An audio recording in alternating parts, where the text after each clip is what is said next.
You've almost certainly paid this tax at some point in the last year. It wasn't itemized on any receipt, no government collected it directly, and there was no vote, no legislation, and no politician who had to put their name on it. It shows up every time the price at the pump jumps, and it hits the person who can least afford it considerably harder than it hits everyone else. So let's take this apart properly. Why does a rise in oil prices actually function like a tax rather than just an ordinary price increase? Why does it land so unevenly across income levels when, on the surface, everyone's paying the same price at the same pump? What does history show us about how far this actually ripples? And is there anything that actually softens this? Or is it just something economies absorb every time it happens? Think about a genuine sales tax for a second, a flat percentage added to the price of something, collected regardless of who's buying it or how much they earn. Economists have long pointed out that flat sales taxes are regressive, meaning they take a bigger bite out of a low-income household's budget than a high-income one, because both households pay the same price, but that price represents a much larger share of what the poorer household has to spend overall. An oil price shock works almost identically, except nobody voted for it and no government collects the revenue. It simply gets absorbed by whoever's selling gasoline, heating oil, or the goods that get shipped using diesel-powered trucks, and it lands hardest on households that spend a larger share of their income on transportation and energy in the first place, which overwhelmingly means lower-income households. A wealthier household spending a sliver of its budget on gas barely notices a price spike. A household already spending a substantial share of its income just getting to work and heating its home has nowhere to absorb the increase from. It's worth putting some real numbers next to this rather than leaving it as an abstract claim. In a lot of wealthy countries, households in the lowest income bracket spend somewhere in the range of 2 to 3 times the share of their income on energy and transportation combined compared to households in the highest income bracket. That means an identical percentage increase in the price of gasoline doesn't just cost the lower-income household more in absolute dollar terms proportional to their smaller budget. It functionally consumes a meaningfully larger slice of what's actually left over after covering rent and food, which for a lot of these households is a very thin margin to begin with.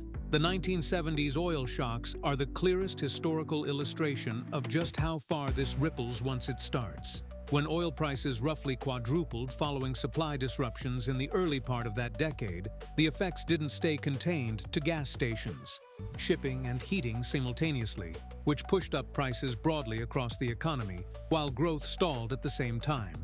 The unusual and painful combination now known as stagflation, unemployment and inflation, which economists at the time generally assumed moved in opposite directions, rose together for years, defying the standard models of the era and forcing a genuine rethink of how economists understood inflation altogether. A second shock at the end of that same decade, triggered by a different supply disruption, produced a strikingly similar pattern less than 10 years later, which suggested the first episode wasn't a one-off anomaly so much as a repeatable mechanism. Whenever oil supply gets disrupted sharply enough, the same regressive economy-wide ripple tends to follow, regardless of what specifically caused the disruption in the first place. It's a useful reminder that an oil shock isn't really a single price change. It's closer to an invisible tax hike on almost everything, since oil is an input into an enormous share of what gets produced and moved around a modern economy, not just what goes directly into a car's tank. A plastic container, a bag of fertilizer, a delivered package, and a heated home all carry some embedded oil cost, whether or not the person paying for any of them ever thinks about oil at all. It's fair to raise the objection that this framing overstates the burden, since in percentage terms, everyone technically pays the same higher price per gallon regardless of income. That's true as a statement about the price itself. But it misses the point that a tax's fairness isn't measured by whether everyone pays the same sticker price. It's measured by what share of a household's resources that price actually consumes. And on that measure, the gap between income groups is well documented and substantial. Lower-income households in a lot of wealthy countries spend meaningfully more of their income on energy and transportation combined than higher-income households do, which means an identical price increase at the pump is, in practical terms, a much larger financial hit lower down the income ladder, even though nobody explicitly designed it that way. There's a second, quieter way this regressiveness compounds that's worth naming directly. Geography. Lower-income households are also disproportionately likely to live further from where the jobs are, in areas with weaker public transit, which means they often have less ability to simply drive less in response to a price spike than a wealthier household living closer to work with alternative options available. A price signal is only useful as a way to change behavior if the person receiving it actually has a realistic alternative to switch to. And for a lot of the households hit hardest by an oil shock, that alternative simply doesn't exist in the place they live. So the burden isn't just heavier in percentage terms, it's also harder to escape through the kind of behavioral adjustment that price increases are theoretically supposed to encourage.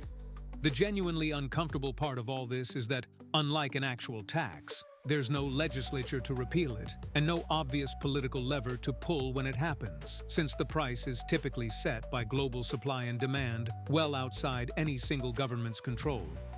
Some governments have experimented with temporary fuel subsidies or tax holidays during acute spikes, which can blunt the impact briefly, but those come with their own costs. Subsidizing fuel broadly tends to benefit higher consumption, often wealthier households in absolute terms, even while framed as help for everyone, and rarely lasts long enough to matter through a sustained shock without straining public finances considerably. Some countries have instead tried more narrowly targeted relief, like direct payments to lower-income households timed around price spikes, which does a better job of addressing the regressive part of the problem specifically, though it requires the kind of administrative infrastructure and political willingness to act quickly that not every government has in place when a shock actually hits.